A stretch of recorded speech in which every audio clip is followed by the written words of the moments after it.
As I was biking down the road, a Rolls-Royce suddenly collided with me. While sprawled on the ground, I had already decided what new car I would get. It seemed my online friends were right. A windfall was coming my way. I had to seize the opportunity. But the moment the car door opened and I saw the driver, I was dumbstruck. It was none other than my ex-wife, Olivia. For years ago, she had trampled on my feelings for her first love, single-handedly destroying our marriage. I never imagined our reunion would happen this way. Just as I was about to speak, a man from the driver's seat rushed out, cursing at me. "Hey kid, trying to scam Olivia? You'd better." The woman turned and slapped the man across the face. "Caleb, show some respect to your brother-in-law." "Sis, brother-in-law?" "Yes, brother-in-law. Now, cancel all my appointments, navigate to the best hospital nearby, and get the house and car I arranged ready, along with the vice president position at our company. Tomorrow, I'll bring your brother-in-law in to sign the contract and start his job." Her eyes welled up with tears as she held my hand, a hint of grievance in her voice. "It's been 4 years, honey. It's time to come home." The familiar address triggered a wave of painful memories. Without hesitation, I yanked my hand away from her grip.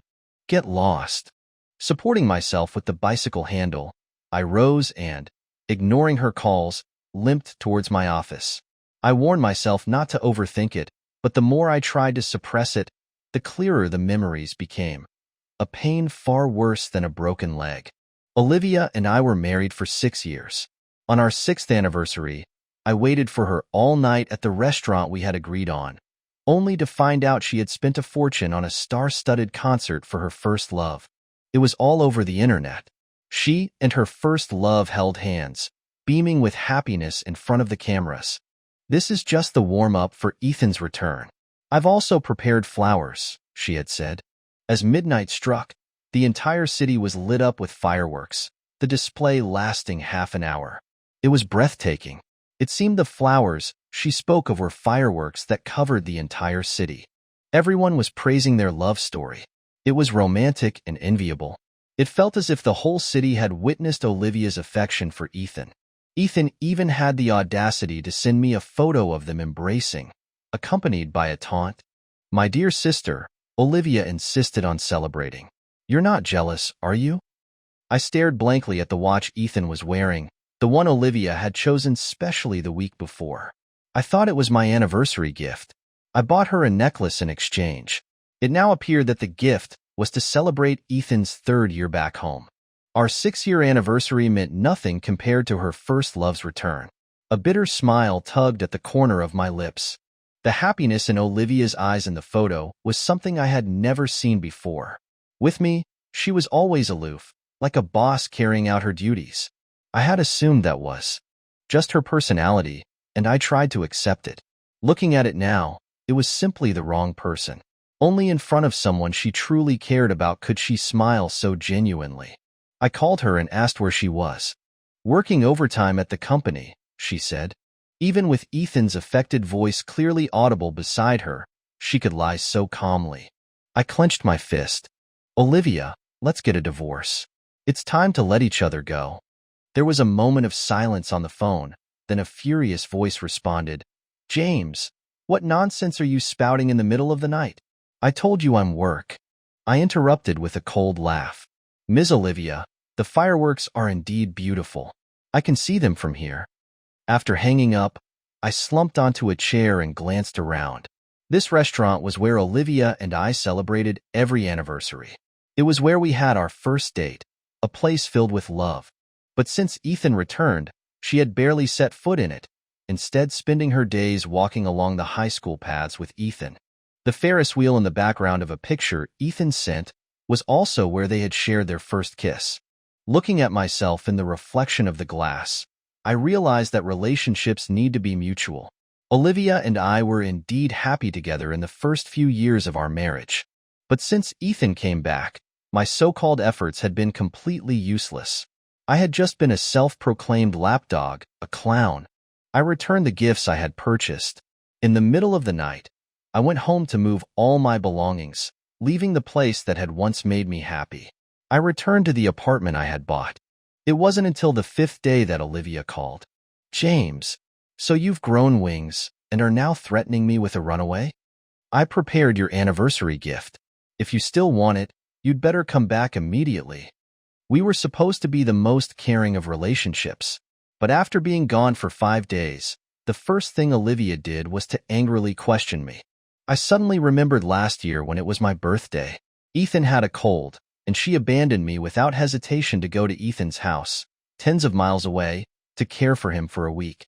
I had angrily asked her what exactly she thought I was. Olivia became even more furious than I was. Didn't you hear that Ethan has a cold? Can't you tell what's important? If you keep giving me that attitude, then we're done.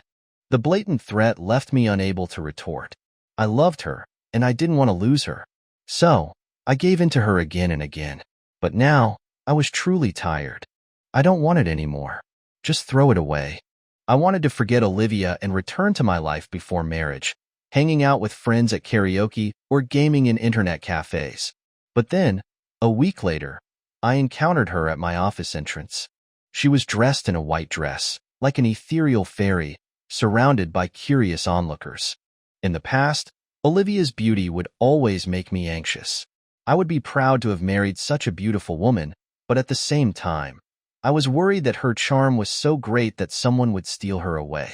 But now, even if countless men wanted to talk to her, I felt nothing and simply turned to leave. Olivia grabbed my arm. We have our high school reunion today.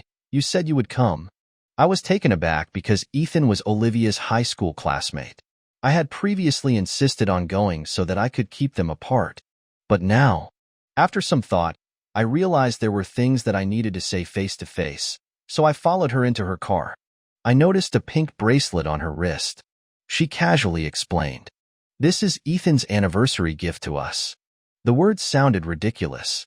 Celebrating their anniversary with another man and accepting another man's anniversary gift. I remembered her saying she didn't like wearing bracelets before, but if Ethan gave it to her, she would wear it even if it was a color she hated. It appeared that she could change for someone she truly liked. I said nothing. After arriving at the location, Ethan and a few high school classmates greeted us with smiles. When they saw me, their smiles vanished. "Who asked you to come?" Since I married Olivia, these high school classmates had always felt that I was not good enough for her. They felt Ethan and Olivia were the perfect match and disliked me in every possible way. In the past, I tried to socialize with them so they would change their views and we could have a good relationship. But now, I couldn't care less about them. I walked straight into the room and contacted my friend to bring the divorce papers I had prepared. "James, did you come here to play on your phone? Come and greet everyone. Your friends are disrespectful and degrade me, and you want me to greet them?" I responded coldly. "No time." My unusual rebuttal surprised Olivia. After a couple of seconds of shock, she then cursed, "Go see a doctor if you have a mental illness. Don't make trouble here." She turned to Ethan, ignoring the onlookers, and sat beside him. Olivia would always smile in Ethan's presence. She would eagerly take his coat, rinse his cutlery with tea, and toast with him. Their affectionate interactions made them look like a real couple. I warned myself not to feel anything for Olivia. However, seeing the usually aloof CO acting like a delicate little wife in front of another man still stung my heart. Ethan, noticing my discomfort, deliberately pulled Olivia closer to him. "Olivia, why don't you sit by James? He might get jealous." Olivia subconsciously explained. "Don't misunderstand, James. Ethan has been back for a short time, and he's not familiar with the classmates, so I'm taking him around to say hello. It had been 3 years since he came back, and he still needed your help? And my husband has been looked down on by your classmates since the moment he walked in, yet I haven't heard you say a word for me?" The difference in treatment was so clear. I took a sip of my tea, not speaking. Ethan then said with a sarcastic tone, "Brother James, are you still upset about the concert? It's just a concert. We men should be more open-minded." Olivia, following up, frowned. "So, that's why you didn't come home these past few days? Fine, fine. Which celebrity do you like? I'll buy you a ticket and you can go watch it." Her comment drew everyone's attention. A single concert ticket was nothing compared to the grand concert and citywide fireworks she had done. It seemed that as her legitimate husband, I was so unwanted by Olivia. The many scornful stares were like needles in my back, the mockery more painful than words. I wasn't angry, just exhausted. I got up and headed for the door. "I'll go to the bathroom." Ethan then hugged Olivia even tighter and said, pretending to be worried, "What do we do, Olivia? It seems like Brother James is really mad." Olivia looked at my retreating figure with hesitation and then sneered. "Don't mind him. He'll come back to apologize when he figures it out. Let's stay seated. I'll peel some shrimp for you." Maybe it was because I loved her so unconditionally that made her think of me as a slave. I didn't turn around. I walked out of the restaurant and lit a cigarette. As the flame flickered, my friend arrived with the divorce papers. 6 years, are you really sure? I took the papers and inhaled deeply. 6 years of marriage, 6 years of relationship. I was reluctant indeed. But Olivia's actions had made it all too clear. She didn't love me. Her heart only held her white moonlight. No matter how much I begged to save the marriage, the result would only be endless disappointment. I'm sure. I tossed the cigarette and headed back to the restaurant. I just wanted to end this 6-year marriage with some dignity.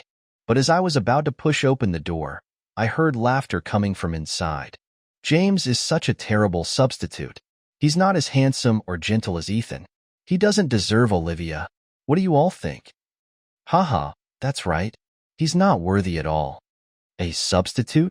If Ethan hadn't been misdiagnosed with a terminal illness and had to go abroad, how would a piece of trash like James get the chance? Yeah, Olivia got so drunk because she was missing Ethan so badly and started crying. That jerk saw it, pretended to comfort her, and even used a phrase that Ethan always said. He took advantage of her. What a shameless scumbag. I stood by the door, my body swaying. It was as if bombs were exploding, and my ears were ringing. What Olivia's classmates said was exactly how I had met Olivia. During a college party, it rained heavily. On the way home, I found Olivia crying and heartbroken.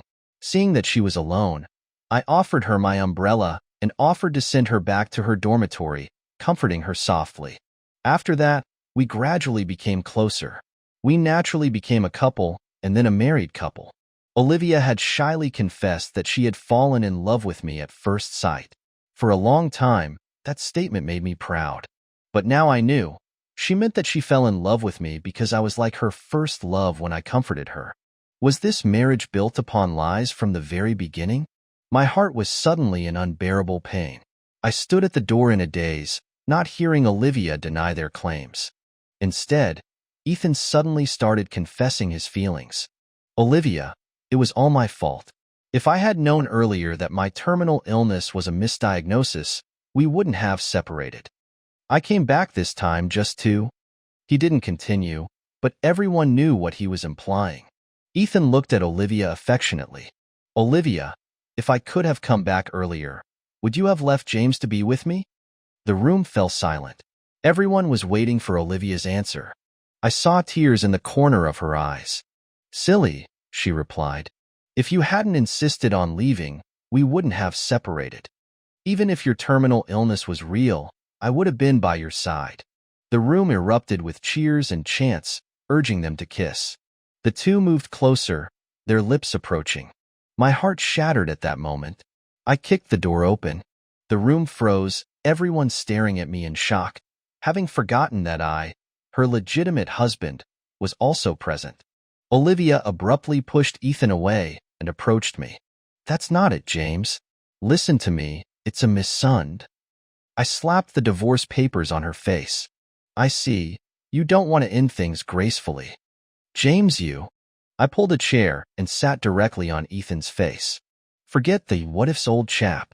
I'm divorcing Olivia right now. You guys can get together. Just be careful. It's not Olivia's safe period today. Remember to use protection. Also, Olivia likes the lights on. James, are you crazy? Olivia, looking at the divorce papers that I had thrown onto the table, seemed to have seen something unbelievable. She was furious at my actions. James, why do you have to make a face on such a happy day? It seemed like she was used to having me under her thumb. She knew Olivia would always defend him. Ethan ordered me around arrogantly. Oh, you know that today is a happy day? So let me ask you, why does this reunion feel like your wedding anniversary? Hearing my words, Ethan turned pale, a hint of evasion flickering in his eyes. But it quickly turned to anger. So what? You should be trying to make our Olivia happy. Yeah, why did Olivia even choose him in the first place? Right? Ethan is more suitable for Olivia. I was not angry at the murmuring around me. After hearing these words countless times over the years, I had grown numb to them. Enough, James. Can't you talk about these things at home? Have you considered my feelings? Olivia seemed slightly remorseful, and her tone softened a bit. But the words she spoke were still ridiculous. Consider your feelings? Did you consider mine? Oh, that's right. After all, the love of your life said that I shouldn't have come to the party on my wedding anniversary. It was my mistake. Hearing my sarcastic words, Olivia finally snapped. She swung her hand, aiming a powerful slap at me. Of course, I didn't let her. I grabbed her wrist. Let go. Who allowed you to resist? Olivia became even more furious when I grabbed her hand. She tried to struggle free. Allowed? Sorry, Ms. Olivia. I'm just ensuring my safety. I pushed Olivia aside and turned to Ethan. This woman named Olivia is yours now. You've always wanted her, haven't you? I don't want her anymore. You're welcome. I ignored the anger in Ethan's eyes, patted his shoulder, and left without looking back. I heard the curses and shouts behind me, but I felt nothing. I knew that from that day on, I was finally free. Over the next period, I didn't hear from Olivia. Likewise, I didn't receive any response to the divorce papers I sent. It didn't matter. I was enjoying my freedom. I could finally be myself, doing whatever I wanted. I no longer had to worry about that woman, Olivia. I ended up losing everything because of her. Every day after work, I would play games with my friends. On weekends, I would go out for a few drinks and some barbecue, and just have fun. Life was so wonderful. It was almost like a dream. For the first time, I realized how amazing it could be when taking care of myself. I had thought that my life would continue this way forever. Until one day, Olivia sent a message to my divorce chat, saying, I miss you so much. Can you come and see me? If you come and see me, I'll reconsider the divorce. Although it was difficult to part with my beautiful time now, I had to do it to obtain the divorce. With that thought in mind, I agreed. Looking at what was once my home, I was lost in thought. I remembered the blissful times when we had just moved in. Before her first love returned, even though Olivia was bossy, she was still somewhat endearing when she waited for me. But after her first love came back, everything changed. Looking at the once lively house, now seeming somewhat desolate, I shook my head. Why think about this? I'd be leaving sooner or later. You've come? The familiar voice interrupted my thoughts. I turned toward the source of the voice and saw Olivia leaning against the second-floor balcony in a slightly see-through white nightgown. Her hair was disheveled, and she was holding a glass of red wine. It seemed to tell me that she was not doing well. That would never have happened before. But that was because I was still there.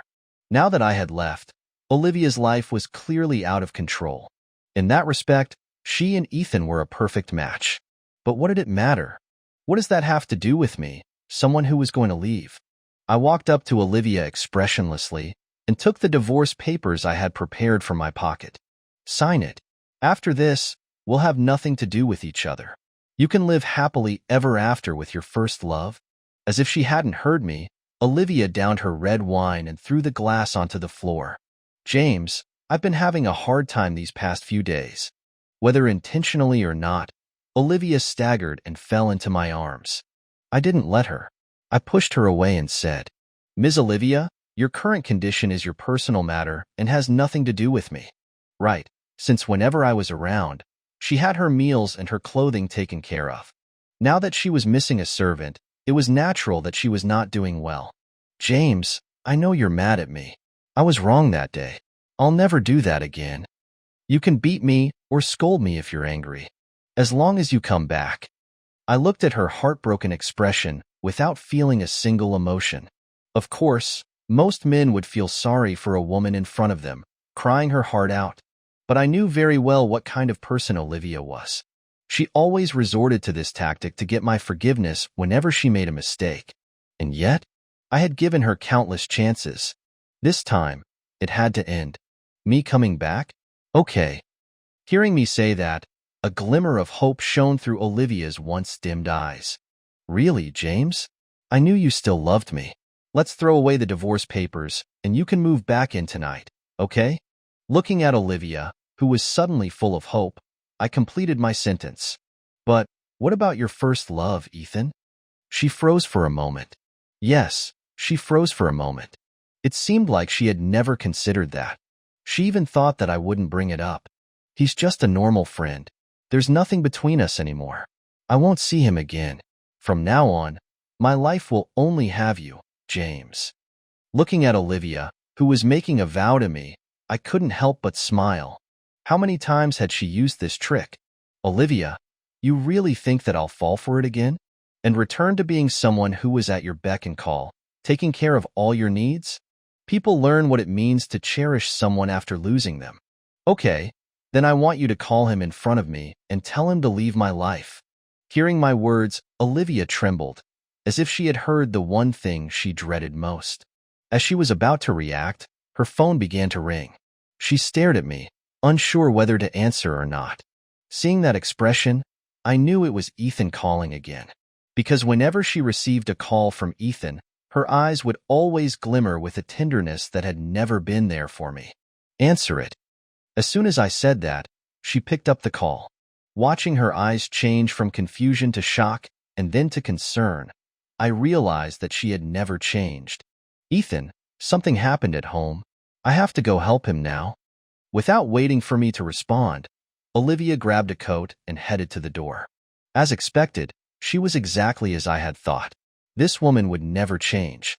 The oaths of lovers are like business contracts. They are both cheap and ridiculous. I took a big step forward and blocked her way. Sign the divorce papers, or I won't let you leave. Do you have to push me this far? She cried, her face now filled with hatred. It was ridiculous. Just minutes ago, she acted like she couldn't live without me. Sign it. I repeated my words again. She bit her lips hard, as if she wanted to swallow me whole. Fine, I'll sign. She grabbed the divorce papers, signed her name quickly, and rushed out of the room. Watching her leave, I let out a long sigh. My new life could finally begin. Later, I moved to another city. I didn't want to hear anything about her again, until now. I pushed Olivia's hand away and said coldly, Madam, I think you have mistaken me for someone else. I'm not your husband. We divorced many years ago. Seeing my cold expression, Olivia seemed panicked. No, that day was just impulsive. Plus, I had an emergency. Saying this, Olivia grabbed my hand, fearing that I would leave before she was done explaining. Oh, an emergency? Something life-threatening for your current husband? I didn't give her a chance and told the truth directly. Hey, that's strange. My sister is being polite, so just accept it. Don't be such a pain. Before Caleb finished speaking, another loud slap resounded in my ears. Don't make me repeat myself. Caleb, show some respect to your brother-in-law. Touching his burning cheek, Caleb looked at Olivia in disbelief. Sis, where did this brother-in-law come from? Ethan has been dead for a while, and you guys didn't even get married back then. I was surprised to hear those words from Caleb. Ethan was dead? Then all those years of him being a manipulative two-faced jerk were like a joke. You know nothing. He's your real brother-in-law. Ethan was just an accident, and his death was well-deserved. Don't mention his name in front of your brother-in-law again. Olivia was furious with Caleb's words and slapped him again without any hesitation. Sis, he's just a poor kid. I don't know what you see in him. Before Caleb could finish, Olivia stopped him again sternly. Enough, Caleb. If I hear you say anything like that again, I will kick you out. Hearing this, Caleb shut his mouth with a sheepish expression. James, come back, please. I've been alone for the past 4 years. Seeing that I wasn't responding, Olivia even started begging.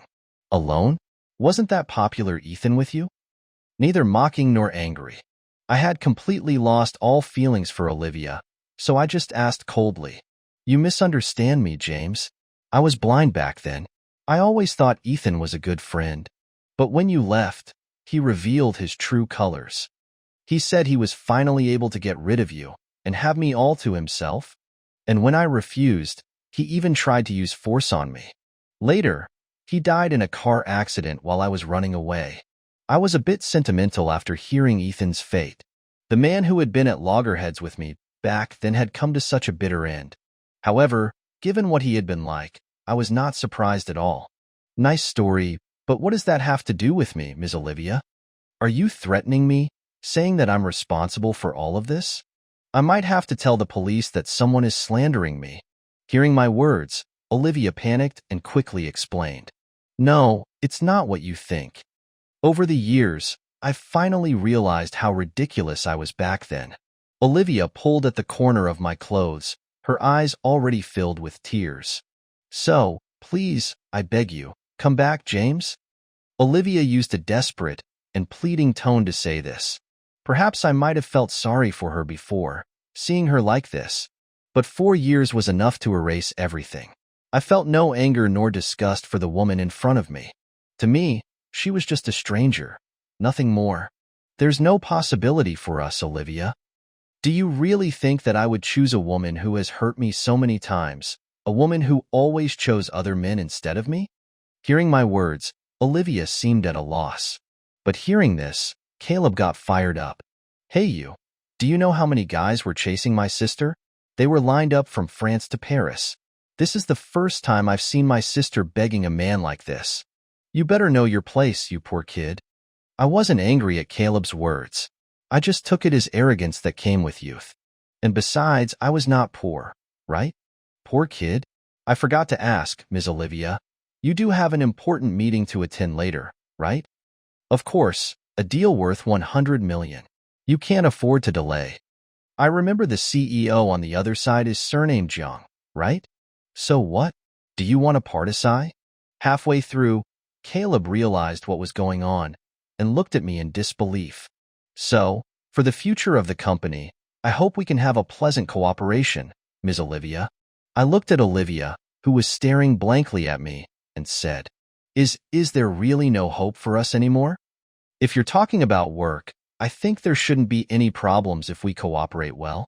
Hearing my words, a glimmer of hope flashed in Olivia's eyes. However, my next sentence immediately brought her back to reality. "But as for other matters, there is no future." After saying that, I left without looking back. However, I still had to attend the meeting in the afternoon. After all, this was my new beginning. After that, I never saw Olivia again. Even at important meetings, it was her assistant who attended in her place.